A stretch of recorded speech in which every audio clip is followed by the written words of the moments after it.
You gotta be firm in this time, son. You gotta be strong in this time, son. I'm a survivor. I will survive. I will survive. And I'm a firm believer. Will forever shine just to stay alive. That simple means it. Nobody can hold me, man. Nobody can drain my energy. Nobody can control me sick. I will not allow negativity. Nobody can hold me, man. Nobody can drain my energy. Nobody can. Nobody can. Everybody show me some strength. No weakness. Show me a lion power. Strength. No weakness. Show them who we are. Strength. No weakness. Show me a lion power. Everybody's strength, no weakness, show them who we are. Not when you roll. Your enemies, they must tremble.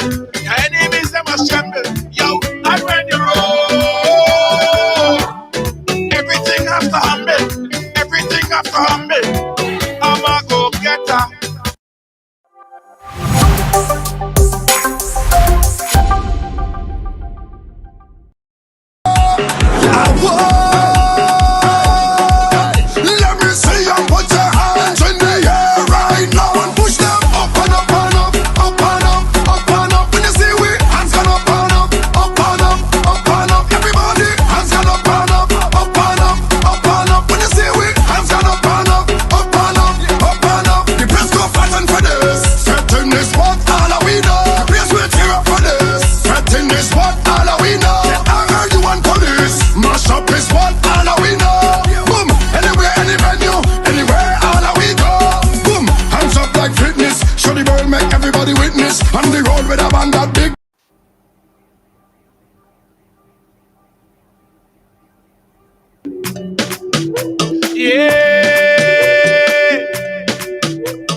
Welcome to the ride, guys. Welcome to the ride. Welcome to the ride. How you guys doing? It's Tuesday. Good evening to you, one and all, everybody. My favorite people, most favorite people in the world.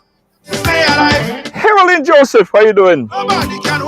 Yeah. Hey, Sheldon, Wago. Big up yourself. Yes. Nobody can hold me. Carolyn is the first one up. Patricia Cornwall, thank you so much. Lydia, how you doing? You guys have to show me how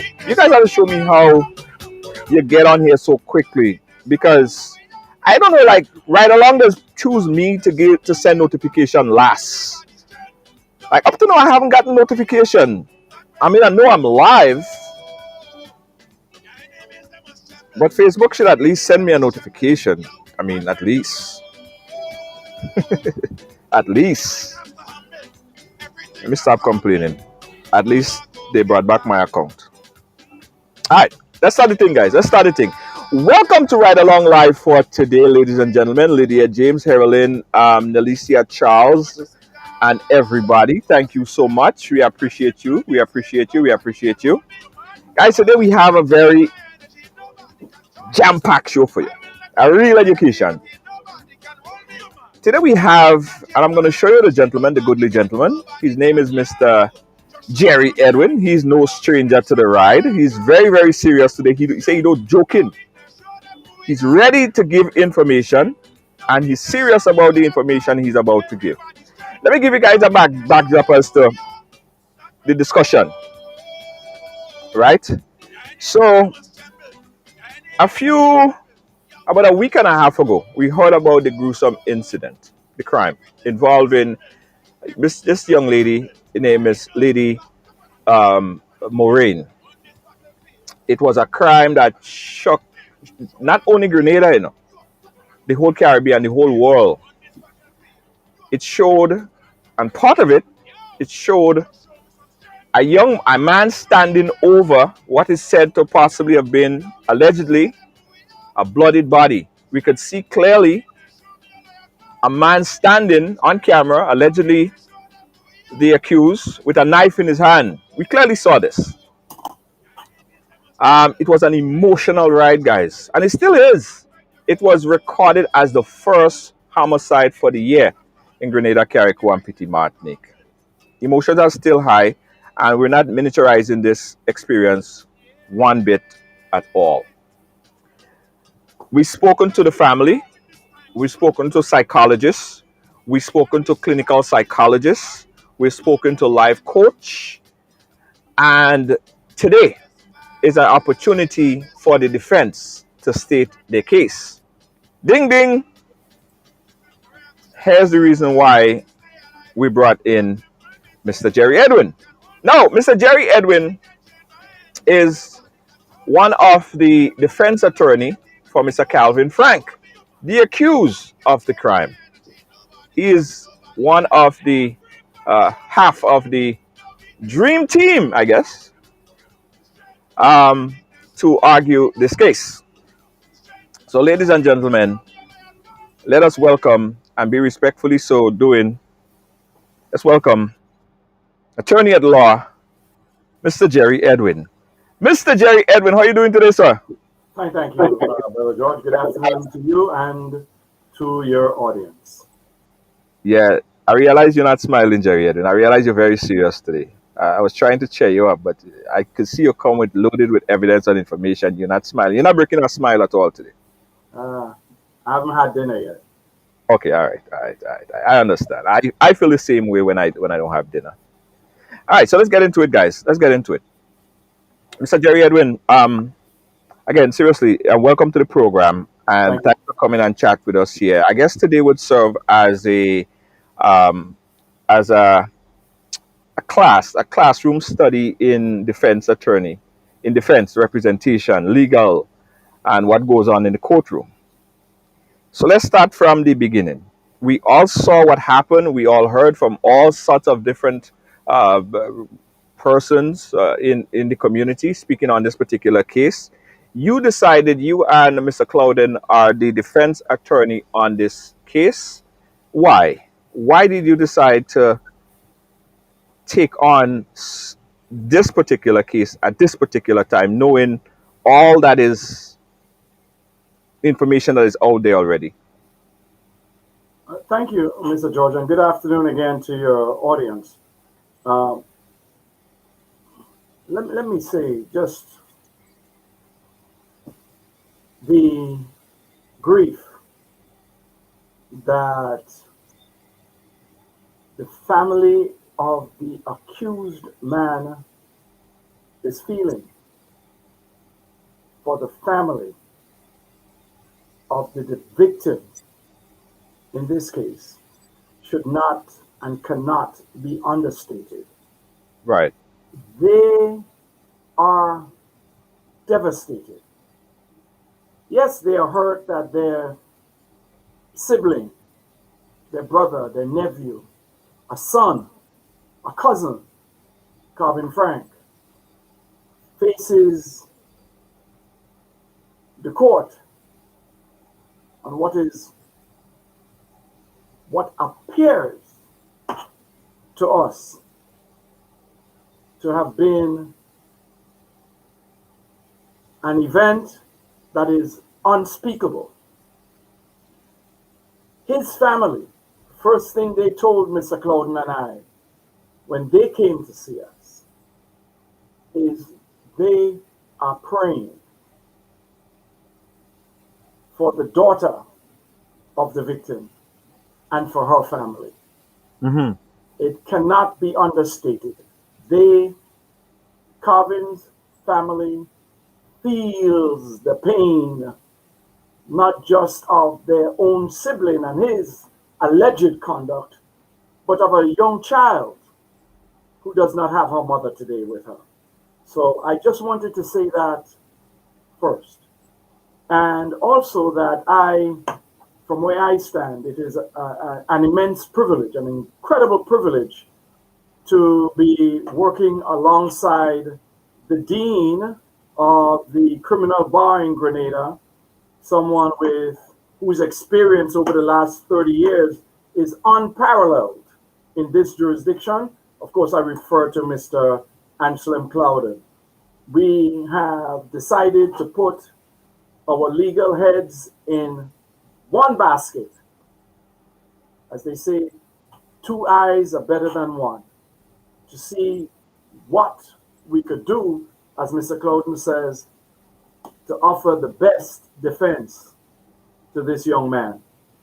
And you have indicated that people have seen, the world has seen, the world ostensibly knows what happened. Nothing is further from the truth in a criminal trial. Nothing is further from the truth. Indeed, what is often seen in the newspaper. Let me give you an example. I remember a couple of years ago, there was a story that said lawyer drops his client in mid-trial, just before the trial. I remember that. Yeah, they were referring to yours truly. Of course, that was not the case, in spite of the headline. One had to read through the printed story to understand the truth of what happened. So, in criminal cases, the only place where we know what happened is in the courthouse, not on social media. Even if you see it, Right. or you think you see it, in the courthouse, Right. where the truth of criminal matters actually resides. Mr. Edwin, do you have any, or do you think the entire population, or any living, walking, creeping individual that saw the footage of what transpired there, do you think that there's anybody that think differently, that this young man is not liable for the death of this young lady? As I said, this young man's family feels the pain of the victim.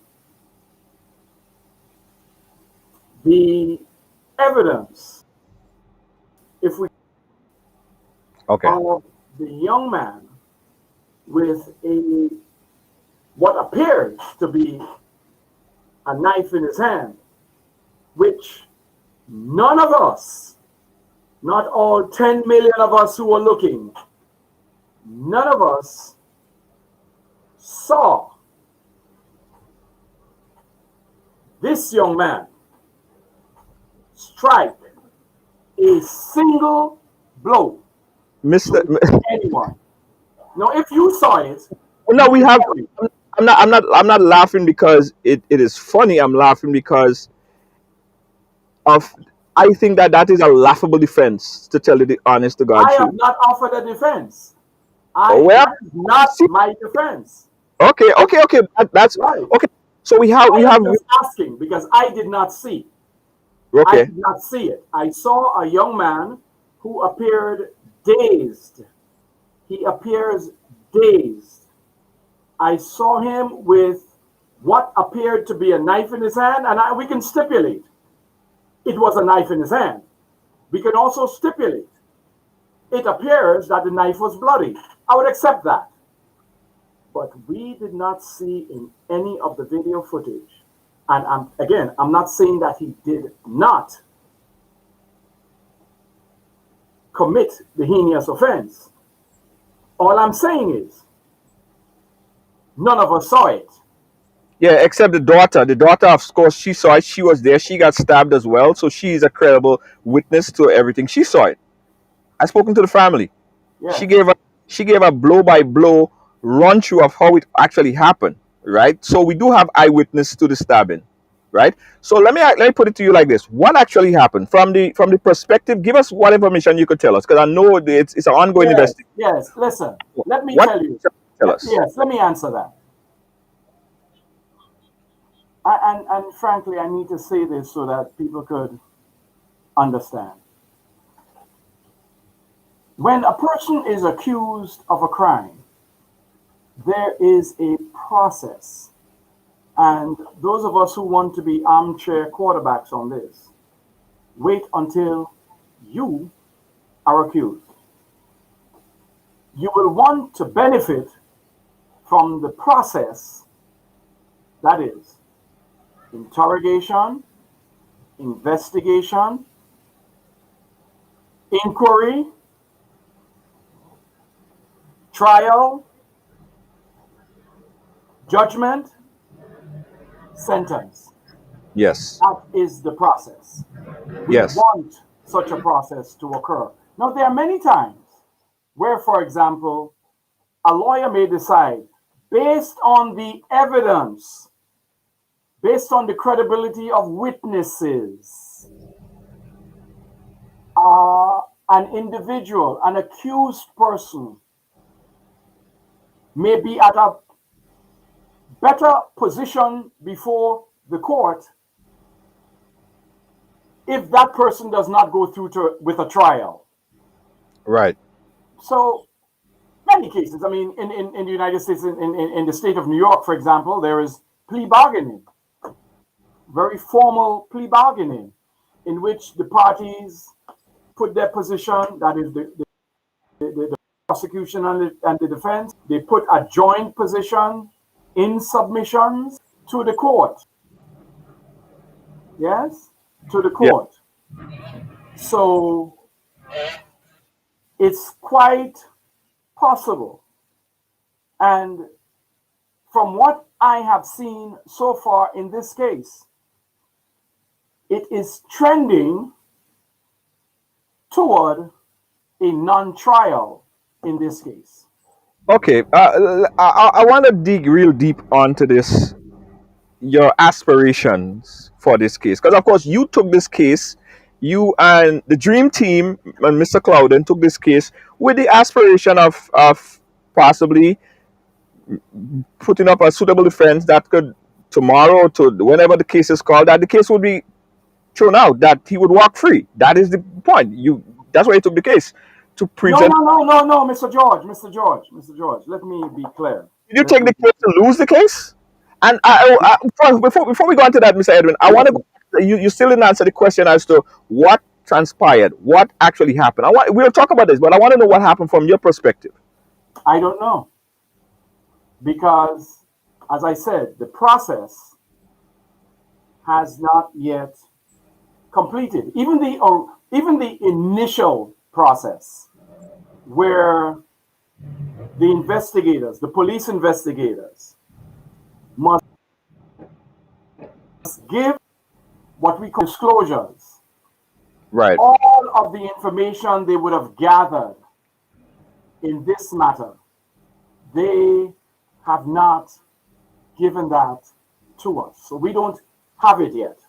Okay. Once we have that information, then I could tell you, and I could tell your audience, that this young man is not going to put the family of the deceased through a long process in the lower court.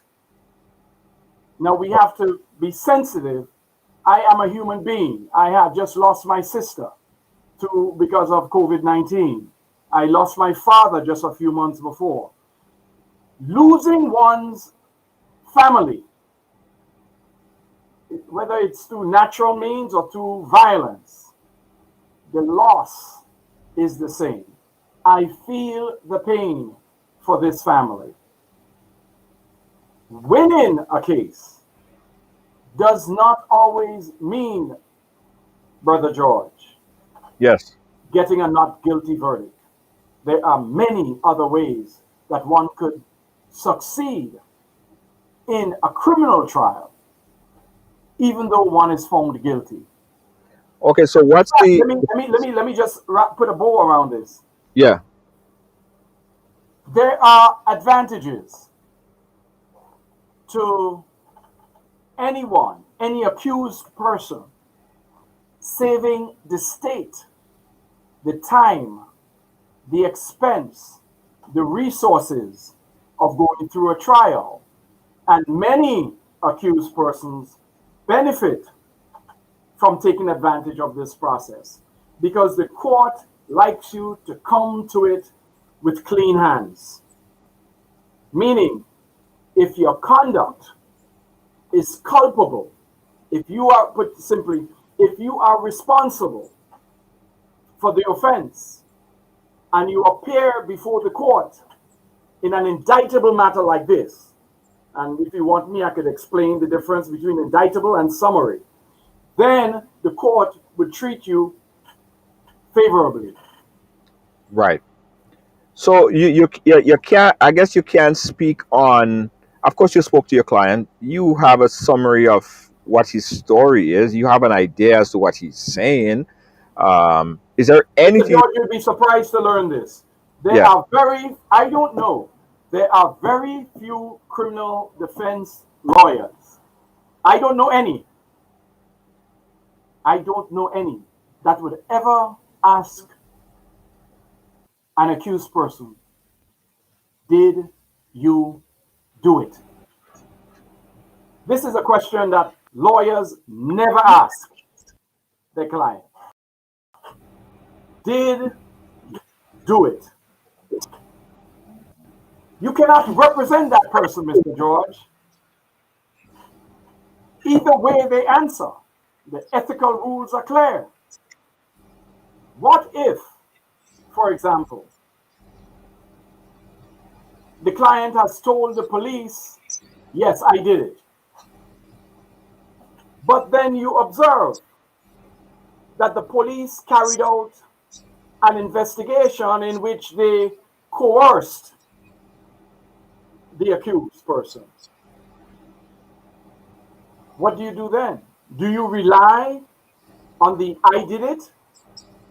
Or do you ensure that the constitutional protections that apply to this accused person and everyone else remains in place? No coercion. No Yeah, force. I understand. Listen, I'm not a lawyer, and thankfully so. You, the lawyer, you know all these legal jargons. You know all the legal processes. But there is a thin line between what is legal and what is right. Right? It might be legal that you could put up a defense. I'm assuming you haven't told me, but I'm assuming it would be some sort of probably it's mental state of mind of some sort, and you put up a defense with the dream team, and you were able to get this man to walk free. Is it right that potentially, allegedly, because of a mistrial in court, here you have an alleged criminal walking the street in the same community that your kids are in, my kids are in, my family is in? It's legal, but is it right? I read a story in the New York Times. I still read the New York Times every day. I did Yeah, it for 43 years when I lived in America. Can't stop. It's a habit. yeah, And I read where the richest people in the world, people more money than you and I could shake a stick at, have managed to pay zero taxes. Right? yeah, That's legal. yeah. That's legal. It's legal, but it's not Right? right. But it's not right. What is legal? It's what is legal. Is that right? Now, if we're saying that legal and wrong are in the same place, then we're in topsy-turvy land. Let's start walking on our heads, because right is always what is legal in a democratic institution, in a democratic state. If it's legal, it's right. They're not breaking the law when they are making $1 trillion.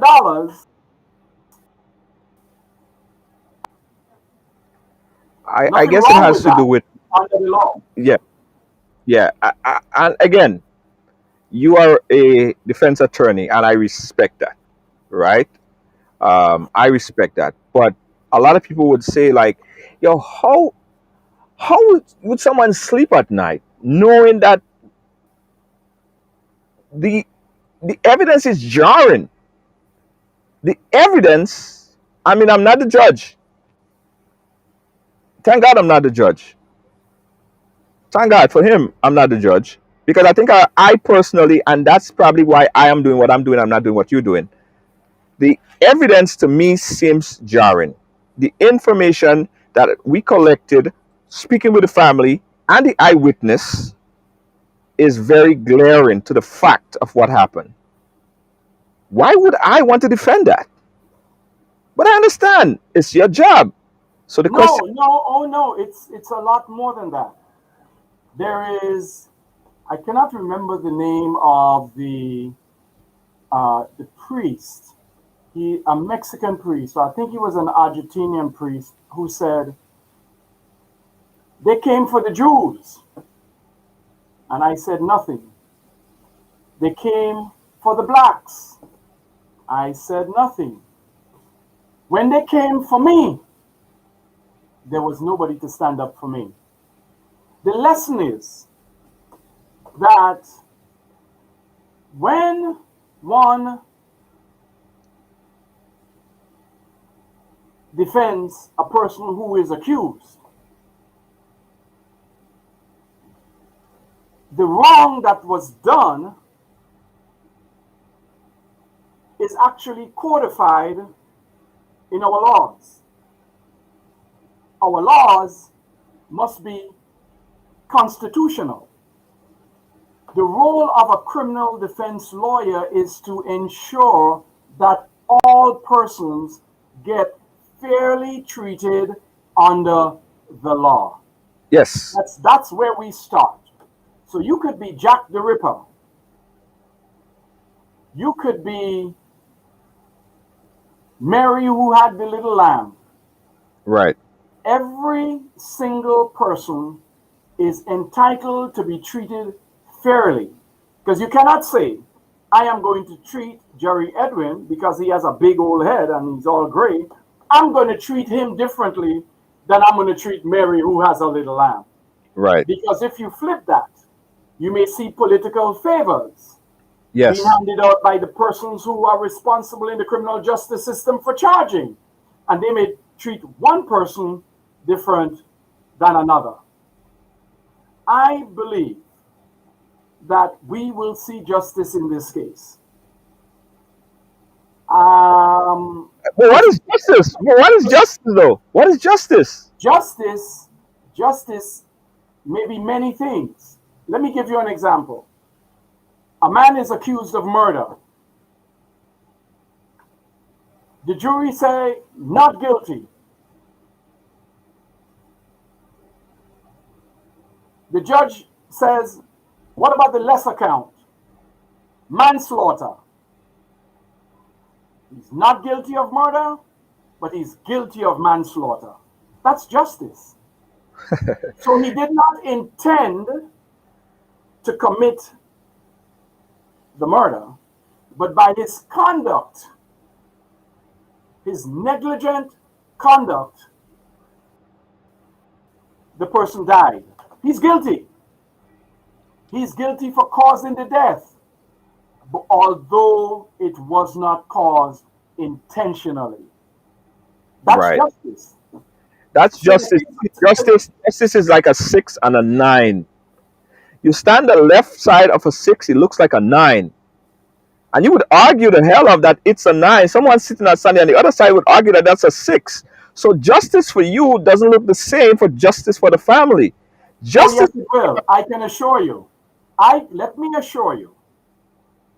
As I said, the accused man, his family, and he himself have already taken the walk down the road of justice for the family of the deceased, the victim. In that they have made clear that they will not put the victim's family through a trial of this matter. so is the accused man willing to plead guilty, or is he going to plead guilty? Well, I'm not going to make that news here on Ridealong as much as I love this program. Yes? Okay. But I will tell you that justice comes in many different forms. Yes. Many different forms. Yes. And lawyers are not magicians. We cannot, you call us the dream team, but we cannot make evidence. Right. The court can only treat with the evidence that is collected by the police, ensure it is collected in a proper constitutional manner, and that evidence comes before court is treated in a way that is fair to the parties. That's all we want, is a Right. fair process. And we will get that. Grenada, our high courts are second to none. We Right. will have justice in this case. What's your aspiration? What is the dream team aspiration for this case? It's a silly question, but I want to hear your response. What's your aspiration? What do you want to see come out of this case? Well, I want to see what happens in this case that happens in every case that is in the criminal court in You want, Grenada. you want to present a good enough case to the judge so that it would be absolved, resolved, man walk free, whatever, man get less time in jail, man sentencing gets reduced. That's, I mean, ultimately, yes. So we do not know, for example, let me back up a little bit. In this jurisdiction in Grenada, we do not have the diminished capacity defense. In other words, you can say that my mental state was such that because of what someone did to me or said to me, I lost my mind. And so I caused the death of the victim. We do not have, so we could put that to rest. You do not have diminished capacity. The axe will swing on the neck of the accused person without that cushion of I don't know what I did, I lost my mind. On that note, some of you who are listening may not be surprised to learn Mm-hmm. that this young man, Calvin Frank, Mm-hmm. does not remember Get the hell out what of happened. here. Even say, Let me tell you. uh-huh. He does not remember what happened from the time he entered the house until the police arrived. Okay, Jerry, don't say another word. Let me take a quick break because I gotta Sure, ingest that a little bit. I gotta sure, digest it a little bit. We'll of come. course. We'll talk about that. You're watching Right Along Live. We'll be right back. Don't move.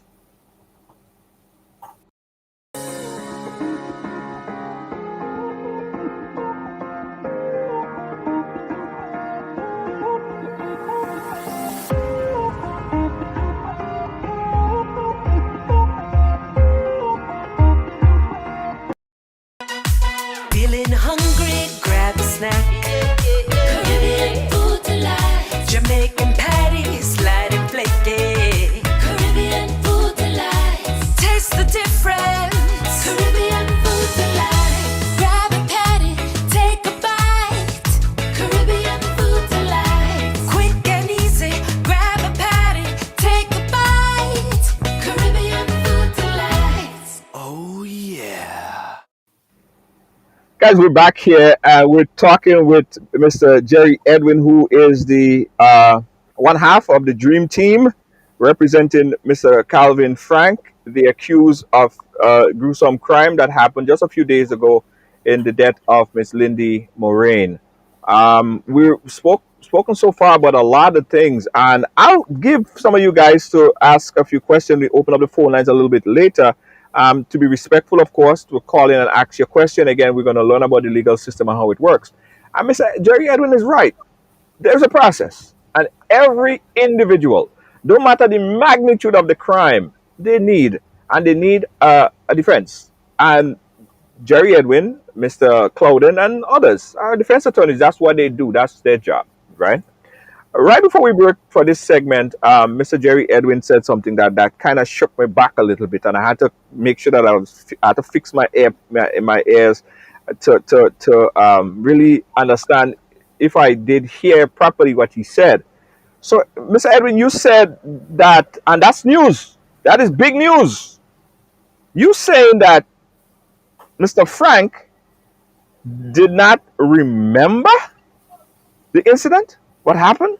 It's Explain, not. please. It is not unusual, Mr. George. It's not unusual at all for persons to, um, depending on their mental state, to not recall some things that they have done. No, I just want to be clear. Remember, in Grenada, in this jurisdiction, failing to remember, losing one's mind, being temporarily, for lack of a better word, insane, Right.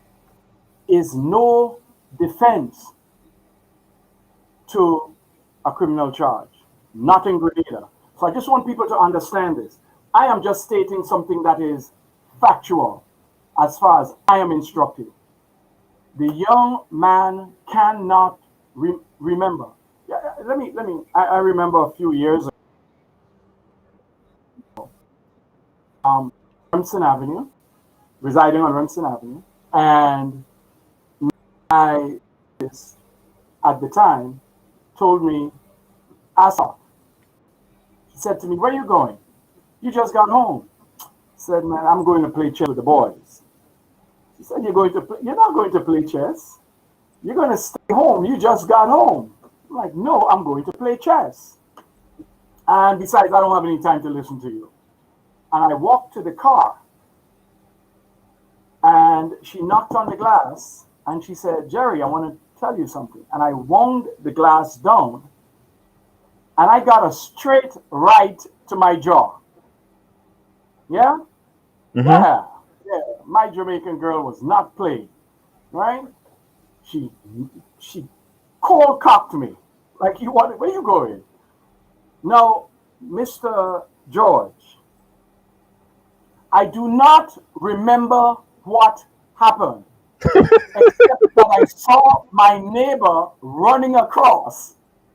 And when I looked, I saw my beloved on the ground.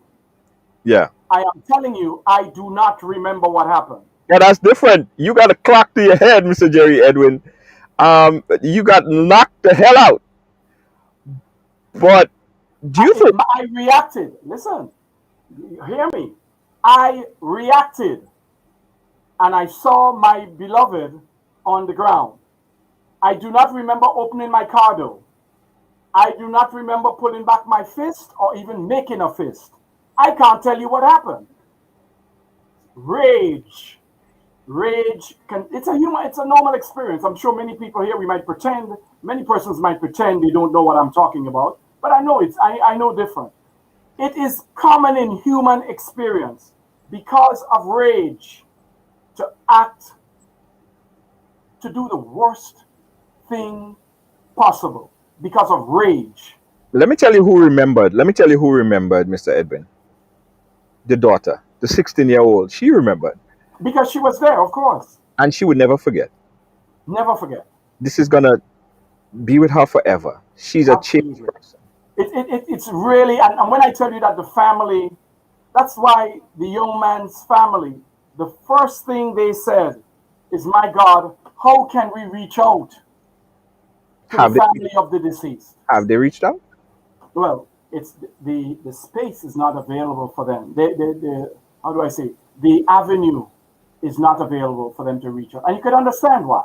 You could understand it. And I could understand it. The But that family, was, I'm in touch with the family and they have not gotten any calls.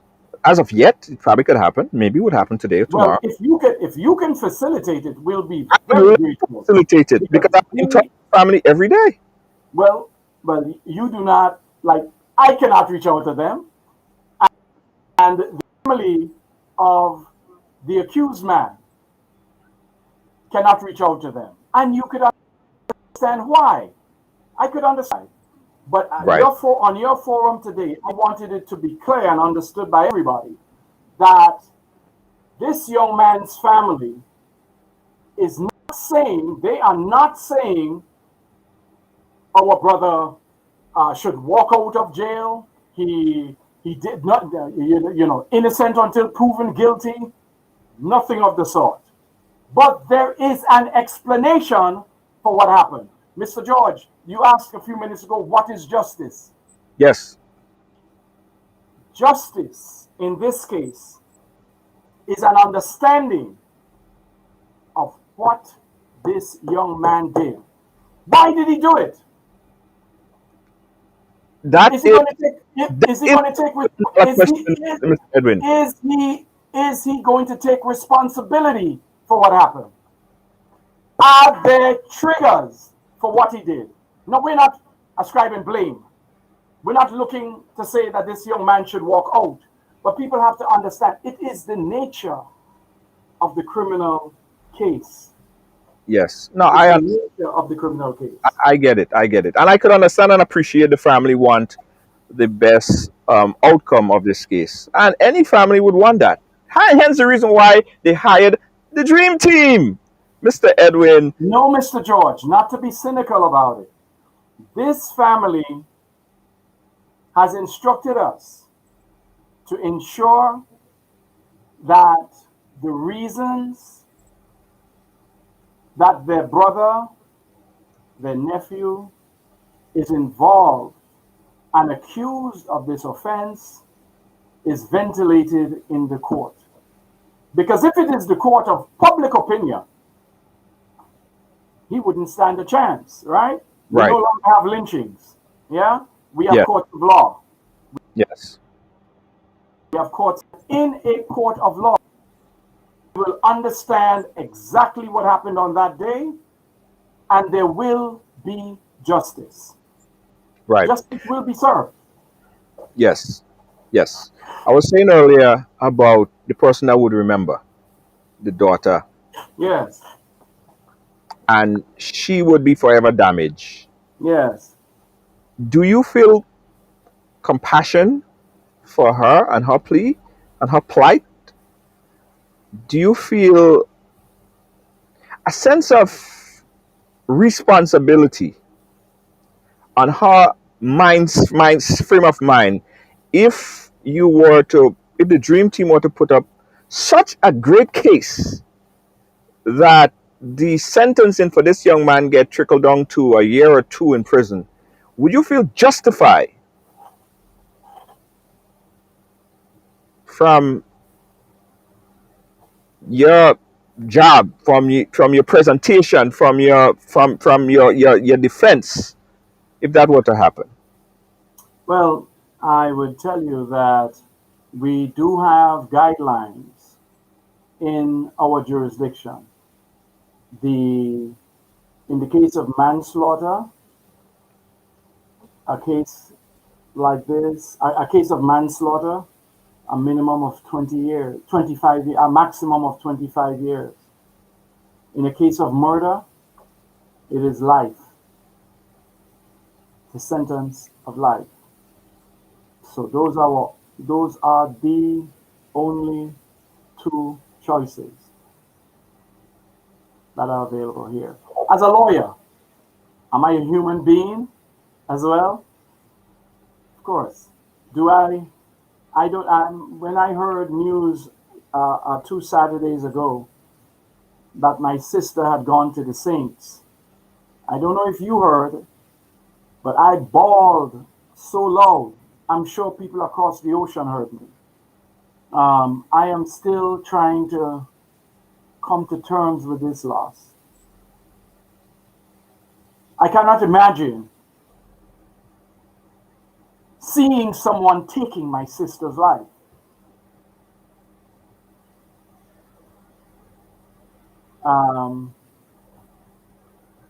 So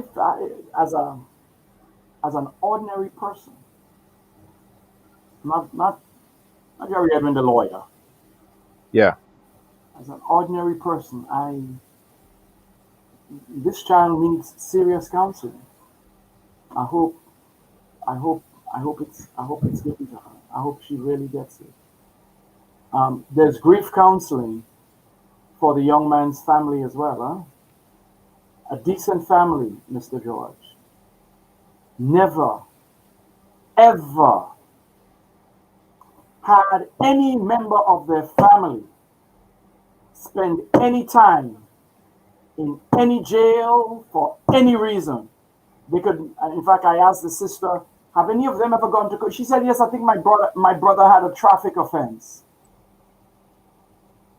The shock that the family of this accused man is feeling, that this has visited them, but clearly, objectively, not to the extent it has affected the deceased young 16-year-old daughter. We can't trivialize that. We can't, there's no equivocation. We're not looking to balance.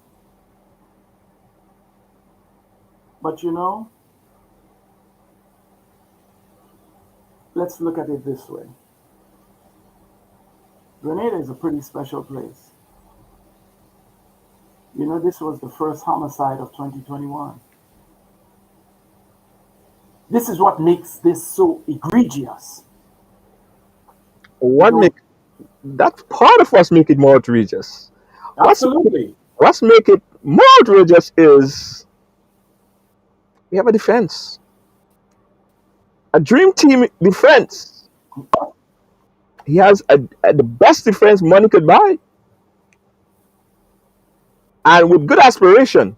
Your aspiration is to get this miniaturized, get this not miniaturized, not to make the thing look small, but your aspiration is to defend. And there's choices, there's decisions. Let me tell you a little story, because But Mr. George, if we are officers of the court, as much as we represent our clients, we lawyers are first and foremost officers of the court. yes, no, that I understand. If we get information, verifiable, certifiable information, that someone has committed a crime, we are duty bound to report that crime. No, I understand. This is the ethical rule of all lawyers. You know, Yes. People hate lawyers until they need one. Yeah, true. Yeah? And I hope that folks understand, because there is an explanation for everything in human experience. And it has fallen to lawyers, fortunately or unfortunately, to stand in the line of fire, particularly when public opinion is running in the direction. Yeah. Most people will run in the other direction. But we have a constitution. And no, I'm not going to say innocent until proven guilty. I know that's what you think I'm going to say. It's a decision.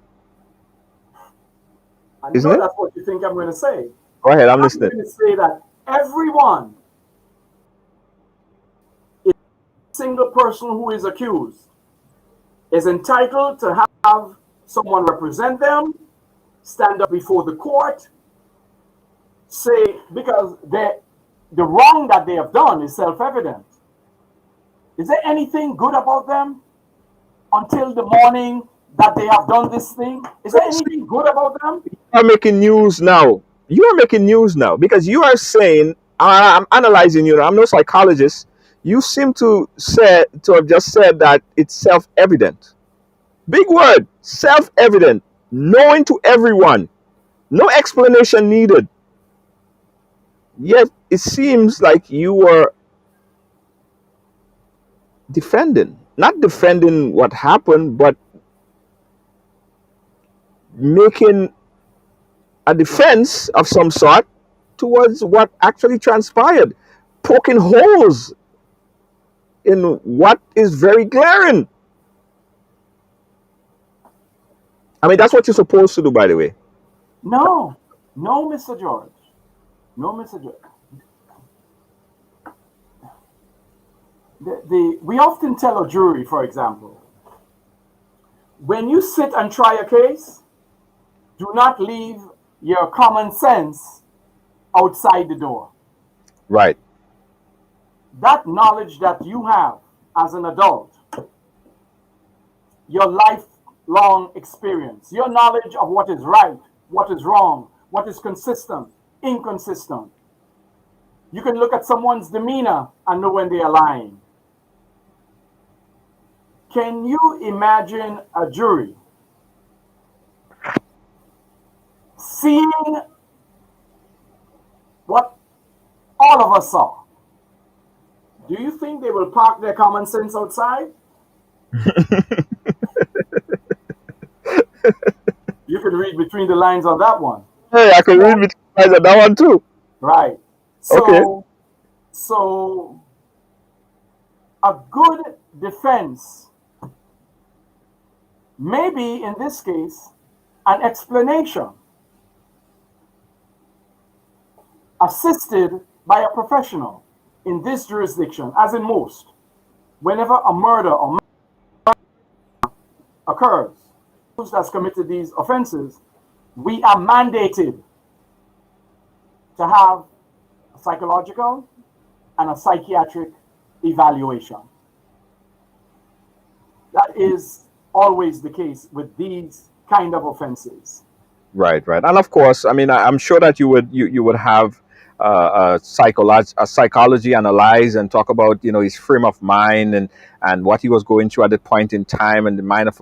I spoke to Dr. Panchu and he kind of brought it how the whole thing does play out. So I have a slight understanding of it. But again, your aspiration is to try your best to provide the best possible defense, not the worst possible defense. You would hate to lose this case, Mr. Edwin. You would hate to lose this case.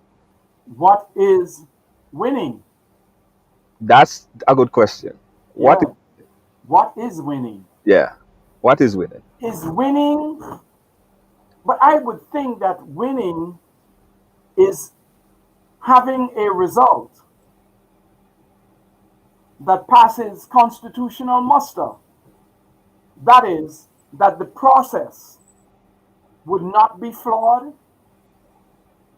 that the questioning of the young man was correct according to the law, that the process in the court, for example, let us suppose that a psychiatrist examines this young man and says, I don't think he's fit to plead guilty or to plea.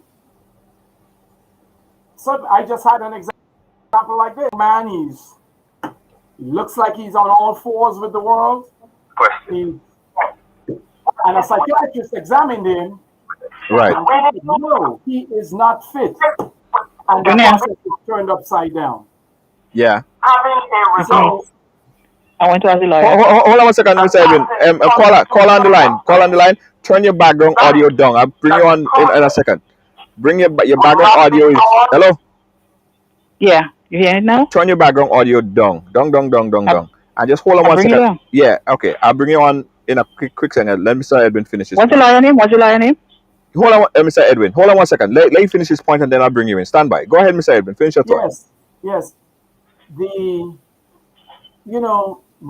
often think of a zero sum in the criminal case. I win, you lose. Right? And we think that's that's really it. But the quotient for winning it varies. I can lose a case. I can plead someone guilty and win the case. Mm-hmm. I can plead a person guilty and that person is as happy as a lark. Thank you, Mr. Edwin. I'm so glad with that result because there are benefits to pleading guilty. Yeah, I understand that. All right. Let's take that call on the line. Caller, where are you calling us from? Hello, good afternoon. I'm calling from New York. Hi. Yeah, go right ahead. Hi, Junior. I'm listening to Mr. Edwin, and I respect the law profession. I respect profession. But my question to Mr. Edwin, what's the price of your soul? How could you let money blind you from murder? How could you stand up and defend the undefensible? Ma'am, let me ask you a question. I am going to answer you. Mr. Edwin. I'm going to answer you. Even though you get I'm a going to million dollars, answer you. how do you You sleep? asked me how I could defend Okay, the hold on. innocent.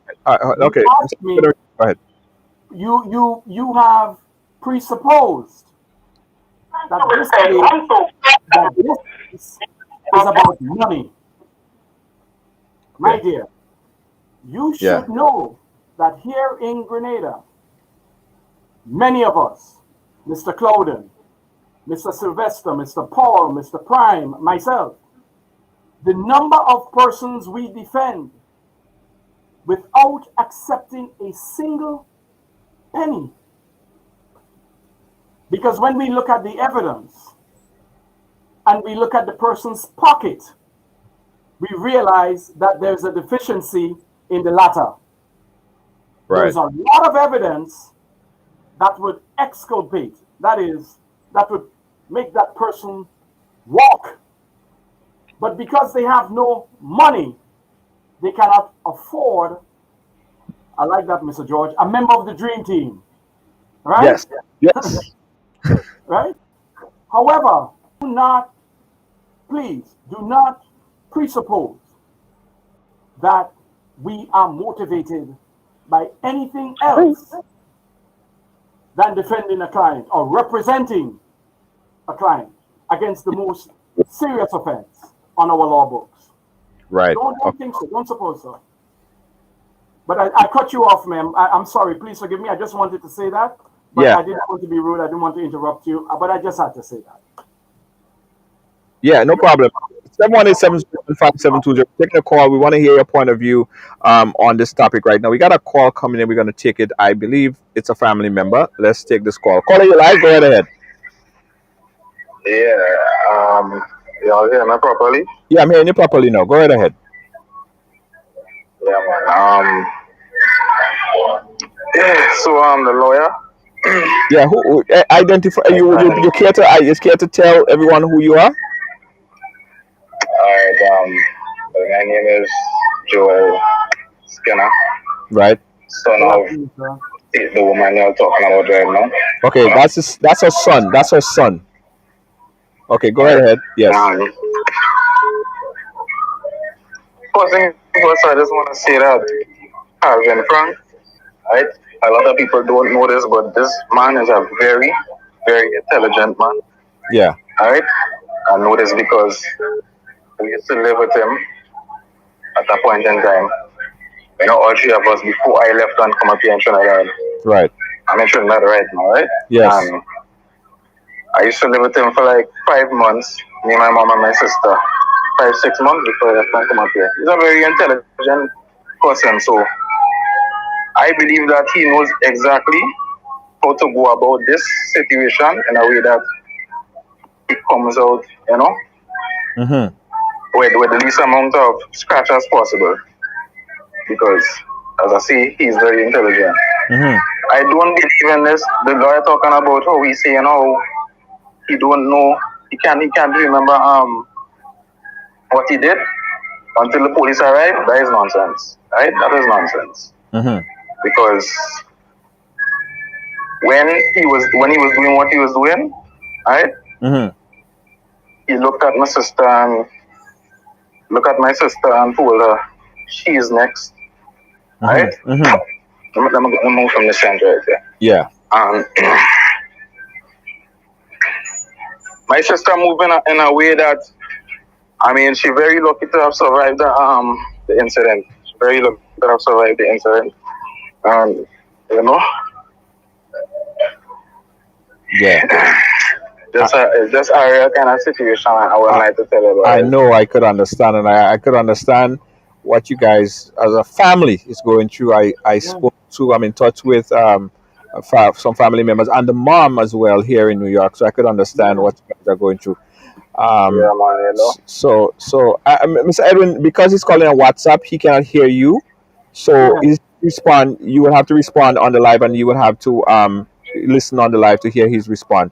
But I will have to listen on the live. yeah, to hear his response. All right. Thanks for calling. I'll keep in touch with you. Okay. All right, man. All right. All right. Cool. Yeah. Yeah. Yeah. Well, I don't know what was in his mind. He is saying he does not remember. I gave you an example of how what rage can do, and it's common in human experience. It's not the first time that someone who has done something heinous cannot remember. It is part of our human experience. That's that is that is par for the course of being human. It is why the law in some jurisdictions have this provision for a defense based on temporary insanity. Why the has that there? Yes. The people who write laws, they didn't just come up with it. We do not have it in Grenada. That's the point I'm making. Right. So whether he remembers or does not remember, whether we think he's smart or whatever we want to think, it is no defense in Grenada nonsense. It is a defense. We got another caller on the line. Let's take a call. That a person does not Look remember. up your back audio, please, so we don't get a feedback. And go right ahead. Where are you calling us from? Hello? Yeah, hi caller. Go right ahead. You live. Where are you calling us from? Montreal. Montreal. Go right ahead. Okay, I'll give a little briefing just to say I'm an attorney too, so I'm coming from that perspective. Okay. I will say that, in murder cases, the emotions are really high. Somebody lost their life, and it really does impact families, both the family of the deceased, the family of the person who murdered, if it is a murder, and society as a whole. So it really does get everybody, really up in arms, and rightfully so. But we really do need a process that's legal, that's procedural, and that's fair to go through this in a way that makes sense. Otherwise, that too can harm society if it's not done properly. So the defense attorneys often get demonized in these types of situations. No, caller, go ahead. Go ahead, caller. Go ahead. Okay, sure. Defense attorneys often get demonized in these situations. How could you do this? How could you, with moral bearing, how can you? But you really do need someone to take a defense to run the system properly. It isn't to say that if evidence shows the person's guilty and a jury believes so, and or a judge, depending on the scenario, that they will not be convicted appropriately. So it really is important to have that. Ask the wrongly accused if they need a defense, and they'll tell you clearly you do. And even when someone is guilty and found guilty, it's better for a system to have a fair process. It truly, truly is. Yeah, no, I understand, caller. I understand. Hence the reason why I started and say I have a lot of respect for Mr. Edwin and the job that he does. I respect lawyers. I understand what they do. At the same time, Mr. Edwin has to do his job. I have to do my job. I think that we have to ask the questions. We have to ask these questions. This is, at the end of the day, this is not the court of law. This is Ridealong, and we deal with the public aspect of this situation. But this is not going to be played out in the court of public opinion. It's going to be played out in the court of law. And I'm not saying Mr. Edwin is a horrible person for taking the case. That's his job. That's his job. So I understand. But thank you so much for the work that you're doing as well as an attorney out there in Canada, and continue to do a great job. Thank you for your time. All right. Thank you so much. Mr. Edwin, hold on 1 second. Before we go, the son called back because he's saying that he had some other thoughts to share with us. So I'm going to bring him back live on the air. Joel, go right ahead. Yeah, all right. So I already want to focus mainly on the lawyer saying that he does not remember what he did, Calvin Frank. Right. He's saying that he does not remember what he did. Now, there's a lot to be said, but I want to focus mainly on that in particular because he didn't just one day an argument start up and boom, he pull a knife and do what he do. It was premeditated. Mm-hmm. He has been telling the people around him, he was about to do what he did. And he has also told my mom before that he would kill her as well. And I know this through text that my mom sent to her friend. And my friend messaged me, tell me, look how this man saying how he would kill my mom and thing.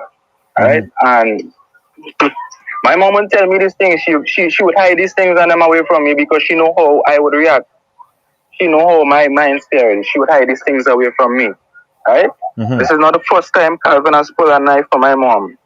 This is not the first time either. Right? He pulled a knife for my mom not too long after them dealing, not too long after them being in a relationship. Alright? Mm-hmm. And he also pulled a knife when I came up here in Trinidad.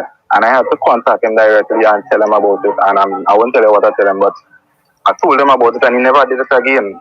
Mm-hmm. After that. Or I'm not even, and the time when he did pull the knife was not even my mom who called me and told me. It was my sister who called me and told me, look how Calvin pulling knife to my mom, they having an argument here. And I was telling mom, let me speak to Calvin, and she was like, don't worry about it. She's defending him and hiding it. Hiding these kind of things from him. This man premeditated what he did, and it was not an act of, I go in there and see what this girl doing, and boom, argument start up, and he lose his mind and he do it. No, it was a premeditated act. And the lawyers and them, there's a lot of information out there that, well, not out there, a lot of information only me and my sister will know, because we used to live with him at one point. But I won't go down that road right now. I just want to focus on that in particular, right? Right. So that's all I really have to say for now. Right. Right? Yeah, man. All right. Thank you so much. Again, we're gonna keep man. in touch. Yeah. All right. Yeah, man. Mr. Jerry, Yes. there's no reason at all to doubt the sincerity or the truth about what that young man said. No reason at all. He has no reason not to tell the truth. Right. None of us were there. None of us knew. He could only speak about his direct knowledge, what he knows and what he heard. I believe him. I have no reason to doubt him. Yes? But it's a difficult thing to... I mean, I have to ask your audience, what should we do when persons are accused of crime? Well, let me give you a little story. Yes, sir. We are almost in the same situation from time to time. I do it on a public basis. People will call me and tell me their story. Sometimes the story, I have to make a decision. Do I want to represent that? Because when I put my neck out, Mr. Edwin, I'm the one that gets the blame, right? So I have to ask myself, do I want to represent that? And sometimes I have to make that personal decision. Could I sleep at night going and talking to my audience about this, representing something that I know that I cannot, and it doesn't hit my conscience too right? And I would make a decision not to do it. So it's about a decision. But I'm not saying that you're a horrible person for accepting the call. It's just your decision, and you made the decision. You consciously made that decision. You could have said no, but you didn't. Mr. George, I just came off a trial of a young man, a father, who, until the end, we went through a trial. He was accused of having sex with his own 13-year-old daughter, and he maintained his innocence. The jury did not believe him, and he was found guilty. What are lawyers to do? Anyone. It's a hell of a job. It's not a great job. Somebody has to do it. I have a client, 17 years old, Yes. young man getting ready to do his CXCs. He's accused of having sex with a 2-year-old boy. Right here in Grenada. You may have seen the story. Yes? One would say, what a horrible young man. Nobody should take that case. He has sodomized an infant.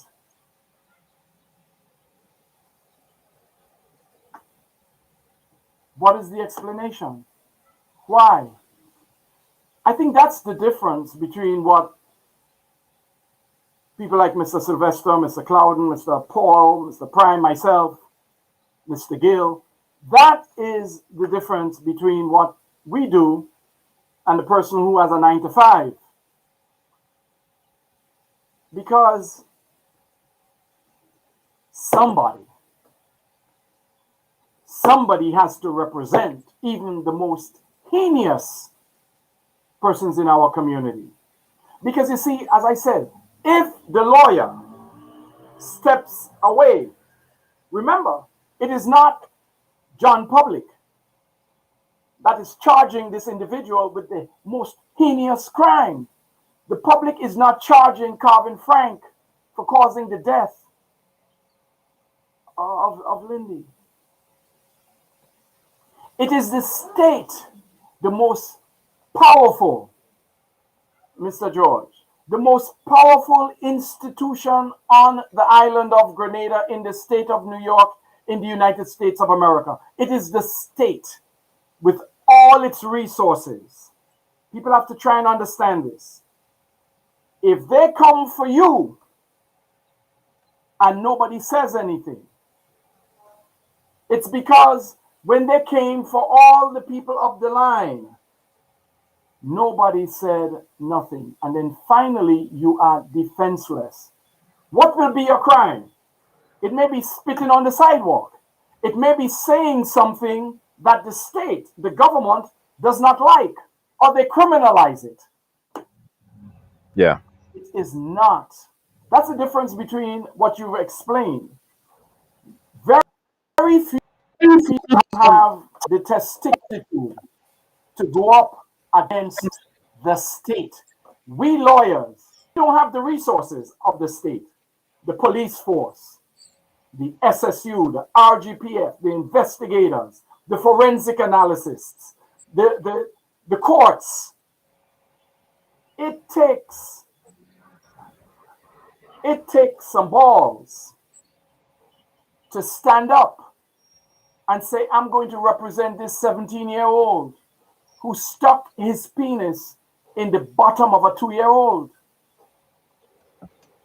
We must understand why, though. Somebody has to say why. And it turns out that the young man was raped.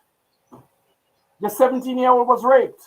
Hurt people, hurt people. When he saw his fist right outside, and this is the evidence in the court, he saw his rapist in jewelry, on his motorcycle, talking to the girls, being the big man around.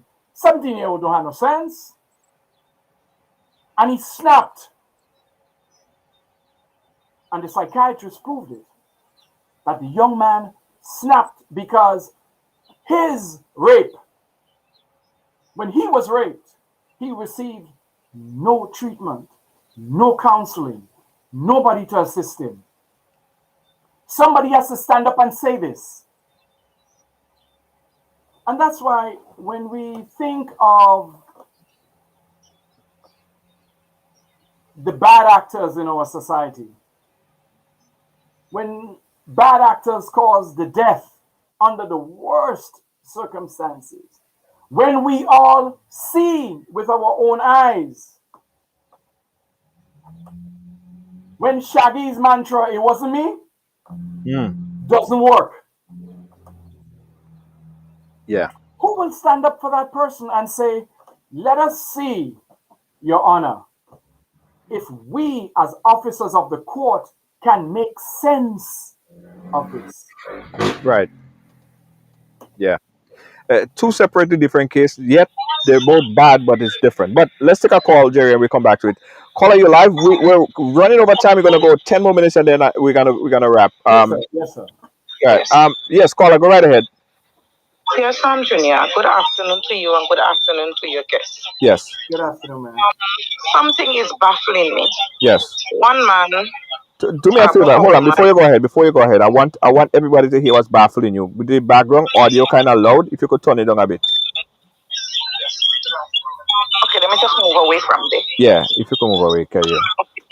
What I'm trying to say now is that one man killed this woman, starved up the woman, starved the daughter. You see him in a video over the woman with the knife have blood on the key have blood. Now, this lawyer is standing up to represent this mister in court. I want to bring back something yesterday. Granny has her incident with her son. Yeah. No lawyer to represent Granny, but look at this lawyer is representing this man. What is going on, Junior? Yeah. Yes. What is going on? Who have eyes to see, let them see. And who have ears to hear, let them hear. Yes. Yes. Thanks. Something better need to be done in Grenada. And if something don't happen in Grenada, then I think a lot of people should be losing their jobs. Losing their jobs, not because to vaccine and this kind of thing, losing their jobs because they're in a position maybe just for money and they're not doing the proper thing that they open their eyes to do. Okay. Is this person in the United States, by the way, or is she in Grenada? She's in Grenada. But caller, listen to the response on the live, okay? Mr. Edwin would respond to it. Listen on the live. I must say before you respond, Mr. Jerry Edwin, that legal attorneys is not only Grenada. There are defense attorneys all over the world, and they're every single case, whether it's in the U.S., Trinidad and Tobago, Grenada, St. Vincent, no matter where, they are legal attorneys. So this is not just happening in Grenada. They don't just. I mean, I've seen a lot of the guy that ate. He cut up and eat a whole man in the fridge. He had a defense attorney as well. So everyone um, deserve representation. Mr. Jerry Edwin, that's his job. That's what he do. He don't work for the state. He's an independent attorney. I'll let him answer. But Mr. Edwin, go right ahead. Take it away. No, there are many persons in the lower court that that don't have lawyers. In fact, I think we have in Grenada close to 105 lawyers. 105. We have quite a few. There are only, I think, 8 of us active at the criminal bar. That alone should tell you, right, you're not going to get rich in Grenada being a criminal defense lawyer. Yeah, that's not why we do this. I come from a human rights background. I come from a background of standing up against the state. You understand why I could never be a politician? Yeah. It is an obligation many of us feel that is a calling having nothing to do with earning money. It is, I don't know how I could explain Mormons in Utah who put on their tie and their short sleeve shirt and go into the heart of Africa to spread their message. Right. There are many people who don't have lawyers. There are not enough of us. And we do not have a legal aid system in Grenada. Right. But the contrast that the caller made, which is very, very, very understood. Yesterday we had the mother of the young man, Chevy, the guy that was found hanging or hung. Oh yes, that's my client. That was that's my client. Yeah, Ravi Batiste, I think. Yes. okay. I can give you a whole history about that matter. So so I had the mother on. Are you the lawyer representing the mother? Well, the mother had come by to see me, but I was on a trial, so I'm anticipating that she will come back. Well, she was. I must tell you, let me say this. I do not understand how the body weight of an adult, and I knew Ravi very well, could be held together by the material we are told that caused him to commit suicide. I don't know. I want to see the facts of this. I want to see evidence. I need something more. I am not satisfied. Right. This I may very well be. Be. But yeah, I mean, I don't want to really get this particular case show. We had it yesterday. But basically what she was saying, which is news to us now, what she was saying is how come Granny didn't have representation, because she went to get the autopsy yesterday and the doctor told the police the result, and the police came back and told her it was a whole set of inconsistencies where she went there, she was placed in a room, she didn't get to see her son not until how much after, she ain't get no picture, she ain't get no evidence, she ain't get nothing like that. So the caller was saying, how come she never had no representation and she badly needed it? And now we have someone who is committed, allegedly committed such a heinous crime, has the best legal attorneys. Have no fear. Have no fear. We will assist her. Yeah, yeah. We over time. And Jerry, again, I appreciate you. You always answer that call, and you spend as much time to clear up the air as possible. You care to tell us just an idea as to your defense in this case as we wrap up? Where are we going with it? How much pretense? You saved the unanswerable question for last. Stay tuned. Stay tuned. I think that justice will be served, Mr. George, on a very serious note, that the family of the deceased, her daughter, her son, I think there will be closure to this matter in a very short order. We lawyers, we are charged with upholding the law as much as the lawyers that represent the crown, that is the prosecution. We must follow the law, the process of the law. And I believe, and I think we can always speak afterwards, but there will be justice in this case. And I believe the family of the deceased will be satisfied, I am certain, of the outcome in this matter, as will the family of the accused man. One does not have to lose for another side to win. Yeah. Justice does not come down to that. It's not an equivocation. Yeah. And I guess everyone, finally, Mr. George, everyone can win. Hard to believe that everybody would win. Yes, of course, of course. But one thing is very evident and clear is that nothing we could say here right now could bring back Miss Moraine, Lindy. Yeah, Sorry. really, really unfortunate. Really unfortunate. I think what we could do as a member of media and men in particular is to try to talk to other men, be some kind of peer mediators, because as men we do go through a lot, and we're taught so much to be the strong, mature type. Don't cry, don't express emotion, and oftentimes what happens is that we have so much built up, vent up, pent up inside of us because we don't cry, we don't express this emotion, we don't speak about our problems to others. And God forbid, if this man had a conversation with someone that could have talked to him, someone that he could have confided in, someone that could have set his mind right, probably, and I don't know, I'm not saying it definitely would be, but quite possibly, that we would have been talking about something different right now. But hold on, I said that was the last call. This is going to be our last call. We have someone on the line I want to bring on. Just call. Caller, go right ahead. Hold on, let me turn up your audio. Caller, go. Junior, good afternoon, Mr. Gilbert here. Yeah, Mr. Gilbert, elect Limus Inspector Gilbert. Yeah, I just wanted to ask Mr. Edwin to educate the audience, especially me. Why is the difference between capital murder and non-capital murder? I find that does confuse me. I was trying to figure it out, but it does confuse me sometimes. A lot of people ask me that question, I can answer. I call a police friend. And while I'm at it, I'll just explain that on our law books, there are two kinds of offenses.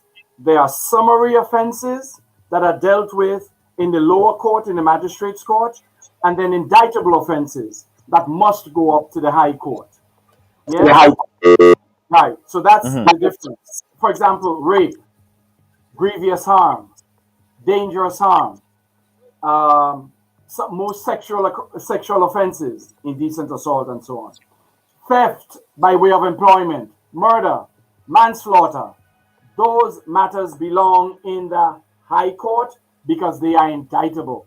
The magistrate hears evidence that there is enough to be tried, it goes up to the High Court. In New York, we call it, you could indict a ham sandwich, right? So the magistrate decides based on evidence he hears, or if the lawyers agree, to send the matter up to the High Court because they cannot be tried in the lower court. Capital murder has two species, right? Capital murder and non-capital murder. Usually we say it's when there's a felony attached to the actual killing, or there are some bona fide cases that are automatic capital murder. If you, for example, cause the death of an officer of the law, a policeman, or a judge, automatic capital murder.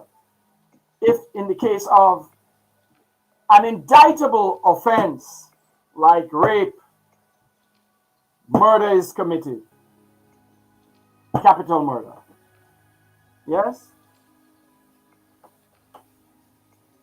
So. Yeah, no, I got it. I think that's some clarification there, because I always ask that question as well. But again, Mr. Edwin, any last words you want to leave with? Yeah, I just want to say that what we saw last week is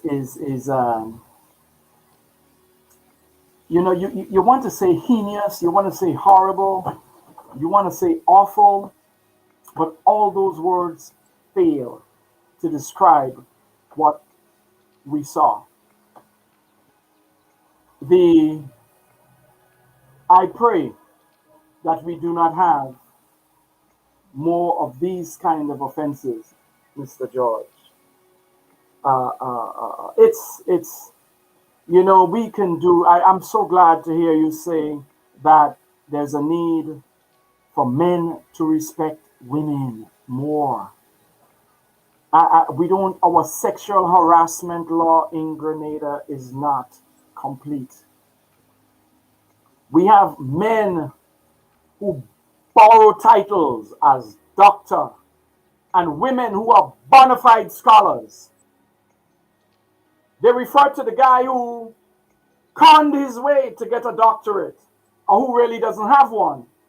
Society refers to him as doctor. And the women who've worked hard for their scholarship, they are called Michelle. We look at the leading financial institutions or the leading institutions in the Caribbean. Women are not represented.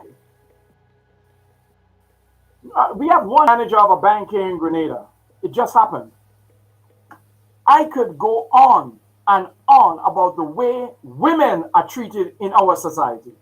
Police sometimes do not arrest men for beating up women. Sometimes I wish I were back in New York, because New York, the judges don't play that. The police don't play that. They come to the house and they lock you up. In Grenada, we have centuries of oppression. Paternalism is alive, sadly, in a sick way, in so many facets of our society. And it is refreshing to see the number of women at the bar, the number of female judges in our courts. Because our women are second-class citizens in this society. It is sad. So I don't know what will happen with Carvin Frank. I know that he's entitled, I didn't note, to representation. The best representation he can get under the circumstances. And we will give him that because he's entitled to it. But I don't want it to go unremarked that Carvin Frank's family wishes that there was a way they could undo this. And they want this family to know they feel their pain. Even though when someone dies, you say, accept my condolences, but you cannot really feel a person's pain. So, Brother George, people think that it's only preachers that do God's work. I think those of us who are lawyers that represent persons who are either victims or perpetrators, God is a God of justice. We are doing God's work as well. Fair enough. Many would disagree that you're doing God's work, but hey. I talk to God, and I know He's pleased with the role we are doing, the role we are filling to ensure that everyone is treated equally and fairly under our Constitution. And that's what we are doing. All right. Let's leave it there, Mr. Edwin. We'll follow up on the case. We'll definitely keep everyone abreast as to where this goes next. Again, thank you so much, Mr. Edwin. We're going to keep in touch, all right? Thank you for the opportunity, and good evening to your audience, Mr. George. Thank you so much. Guys, I got a closing statement, so let's take a quick break. Thank you, Mr. Edwin. We'll keep in touch. Let me take a quick break, guys, and when I come back, I got some closing remarks. We'll be right back.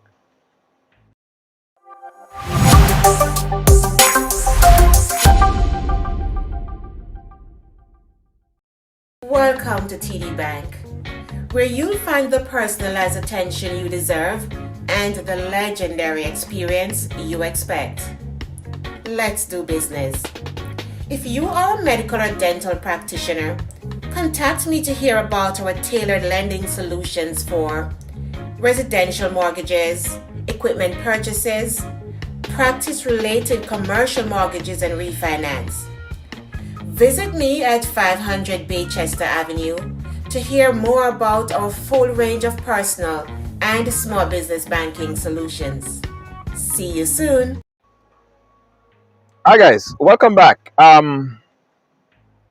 me just set this thing up here real quick. Right, so again, thanks to Mr. Edwin for coming on and stating his case right there. I know this case draw a lot of attention, right? And rightfully so. This is the end stage of a devastating start to what we see as abuse. So I want everyone to use this opportunity, right? Men, women, boys, girls, pastors, everybody, to use this opportunity to look at what happened today and see how within ourselves, each one of us, we could prevent something like that from happening again. Let me first speak to the men. Men, it is very important that we as men, talk to our friends, our homeboys, right? Our role buddies, gym buddies, whoever it is, to ensure that we don't have them perpetrating this type of abuse on their significant other. I know people want to get into people's business and tell them how they live their life and anything like that, but me personally, as I will always say, I cannot have a friend. I cannot have you as friend if I know you are an abuser of a woman. I have a lot of sisters. I have a mother that I love, and I would do something very, very bad. I don't want to say the word because Facebook will block me again. If I learn that they are being physically, emotionally, and mental abuse to that stage, I would be very ignorant about it. Right? So we have a part to play. Right? Mothers, it's important that we talk to our boy children and your girl children as well, to ensure that they look for early warning signs of abuse. When I spoke to Rachel and Dr. Pancho the other day, we learned one very important thing. You know, abuse don't start off where you're getting kick and cuff in your face. You know, this is not the beginning stage of the abuse. You know, as far as what we understand. You know, this is like the ending stage of it.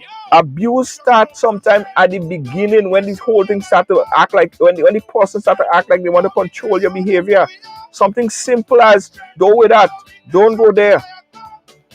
Separating you from your family, because that is the beginning stages, and then the person take control of your mind, your body and soul, your independence, until the only person you could depend on is them, and at that time they have full control of you. You have no family support, you have no friends, you have nobody. So the only person that you could go to financially and otherwise is that person. So women, mothers, I want you to talk to your girl children and your boy children to make sure that they are not perpetrators of abuse. Women, talk to your girlfriends, right? And oftentimes people will say when they see their girlfriends and family members in abusive style relationship, they'll say, why don't you get out of this? Leave the man. Not that easy, as far as what we heard. We should encourage them to build the self-esteem, to build up their self-esteem, love for themselves. A young woman called me the other day. She said to me, Junior, I can't leave the man. He does punch me up, he does kick me up, he does do me all kind of thing, but I can't leave him. I said, why you can't leave him? She said, I don't think no other man go want me. I said, but why you think so? She said, one breast in mine is bigger than the other, and he does always point it out. He does always tell me, look, no man go want you because you have one big breast and one small breast. Her self-esteem has been diminished, right?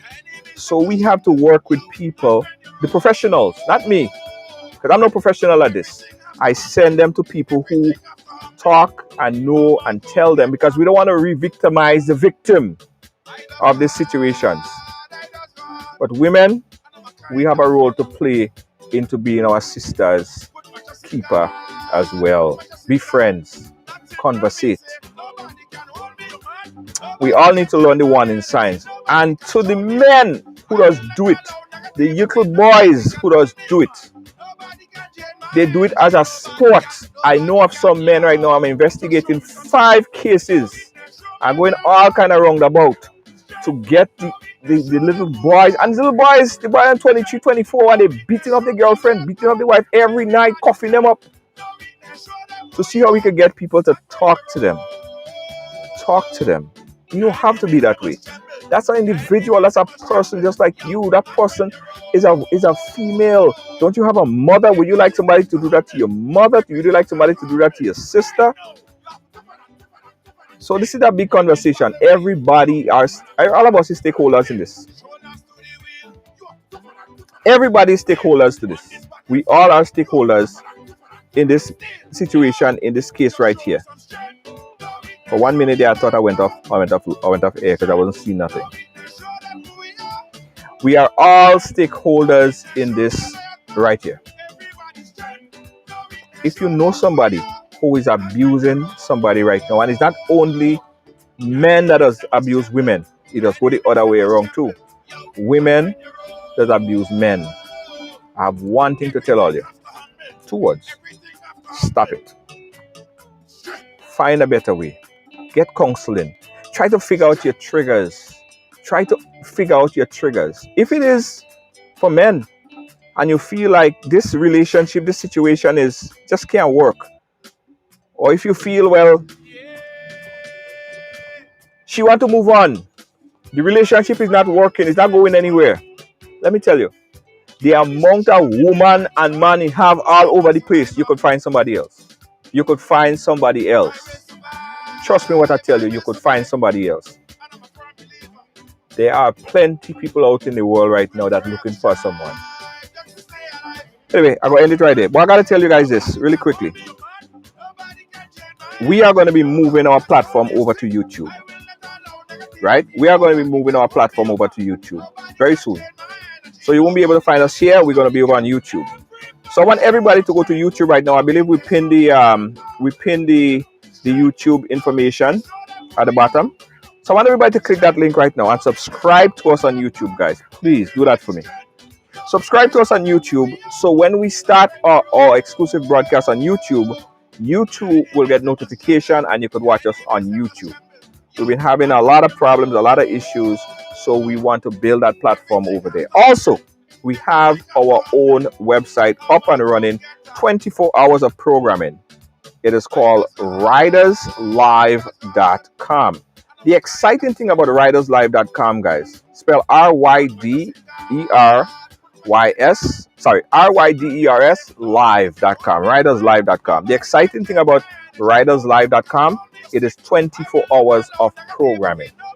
Every single day, 24 hours a day, you could go to riderslive.com and watch different programs, all sorts of different programs. You could watch past programs, you could watch current programs, you could watch all sorts of things on riderslive.com. It's really, really exciting.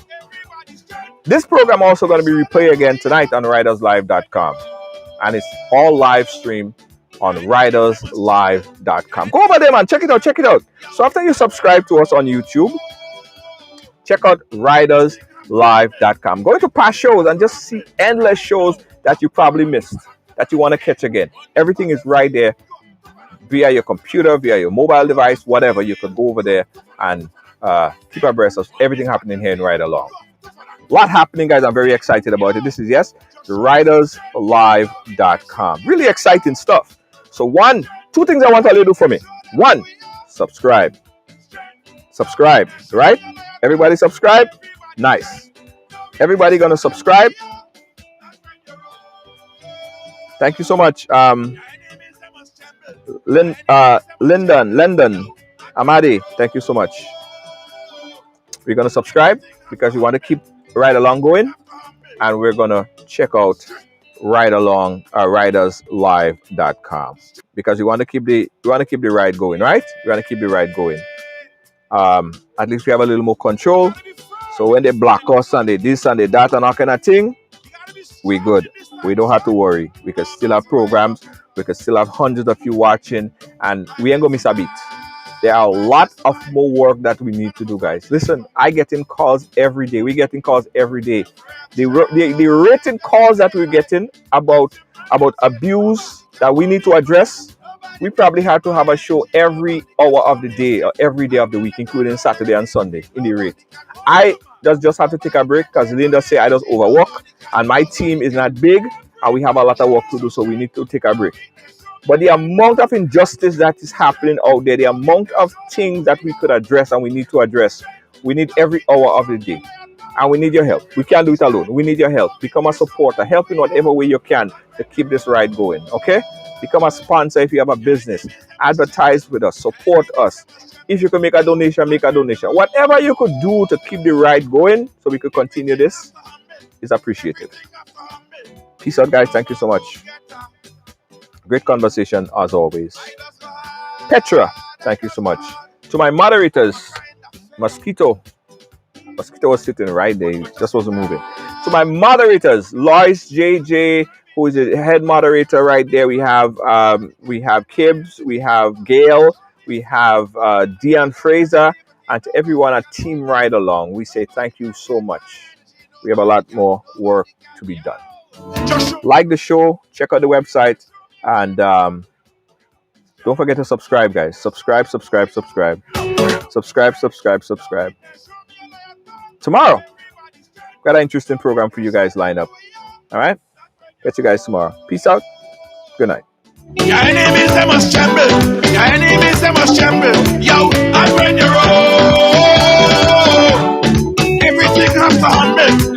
Everything has to humble. Right now, you have to different still.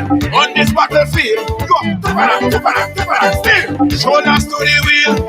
All night, hey, all night, hey, all night, hey, all night, hey, all night, hey, all night, hey, all night, we doing it. All night, hey, all night, hey, all night, hey, all night, hey, all night, hey, all night, hey, all night, we doing it. All night, I doing it. All night, I doing it. All night, I doing it. All night, I doing it.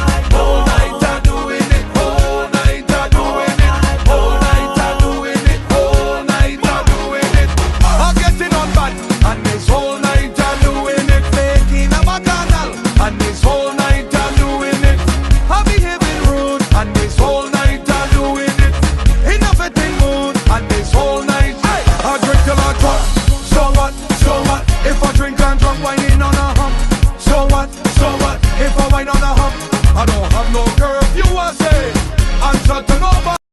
Williams Funeral Service serve you with dignity and compassion as you mourn. Every day, we embark on the journey of life, and one day, the journey will end. It's on that day that you can entrust the celebration of life of your loved ones to David Williams Funeral Service. Call 718-291-3823.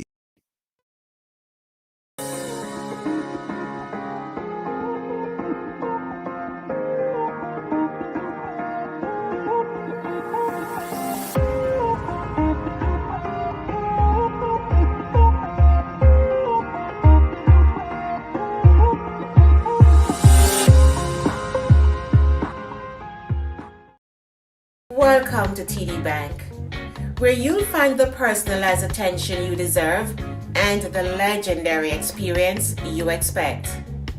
Let's do business. If you are a medical or dental practitioner, contact me to hear about our tailored lending solutions for residential mortgages, equipment purchases, practice-related commercial mortgages and refinance. Visit me at 500 Baychester Avenue to hear more about our full range of personal and small business banking solutions. See you soon.